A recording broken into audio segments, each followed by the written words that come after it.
नमस्कार. एम-पी-एस-सीचा आजचा जो पेपर झालेला आहे, महाराष्ट्र नागरी सेवा राज्यपत्रित संयुक्त पूर्व परीक्षा. तर त्याचे जे इतिहासाचे प्रश्न आहेत, त्याची उत्तर आपण थोडक्यामध्ये बघणार आहोत. पहिला प्रश्न बघा.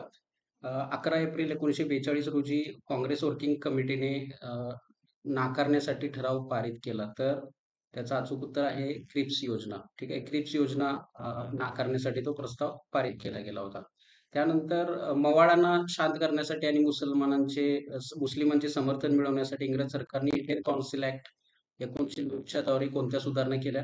तर त्या मोर्ले मॉन्टो सुधारणा होत्या. ठीक आहे. तर पर्याय क्रमांक त्याचा 1 आहे. त्यानंतर सुधारकांना आपल्या आई-वडील, पत्नी आणि मुले, देशबांधव अशा सर्व निकटवर्ती यांचा विरोध पत्करून जगण्याचा प्रवास करावा लागतो. हे सांगणारे वामनराव माधवराव कोल्हटकर हे समाजसुधारक कोणत्या भागातील होते? तर त्याचं उत्तर आहे विदर्भ. ठीक आहे. विदर्भातील ते होते. सोपे प्रश्न होते.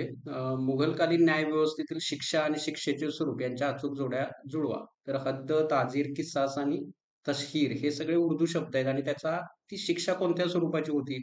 तर ते आपल्याला याच्यातून दिसतं. तर एक लक्षात घ्या, हद्द किंवा हे म्हणजे सरळ सरळ त्याला मृत्यूदंड दिला जायचा त्या व्यक्तीला. ठीक आहे. ताजीर म्हणजे सुटलं जायचं किंवा समज दिली जायचं, तडीपार केलं जायचं, हद्दपार केलं जायचं.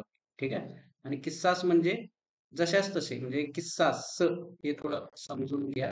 जशास तसे आणि तशहीर म्हणजे मांडणी करायची, त्याची धिंड काढायची. ठीक आहे. अशा टाईपचे म्हणजे त्याचा पर्याय क्रमांक 3 हे त्याचं उत्तर आहे बघा हे. ठीक आहे. त्यानंतर बॅरिस्टर चित्तरंजन दास हे खूप महत्वाचे व्यक्ती होते. तर त्यांनी 1917 मध्ये केलेल्या 4 प्रसिद्ध भाषणांना एकत्र करून खालीलपैकी कोणते पुस्तक प्रसिद्ध करण्यात आले?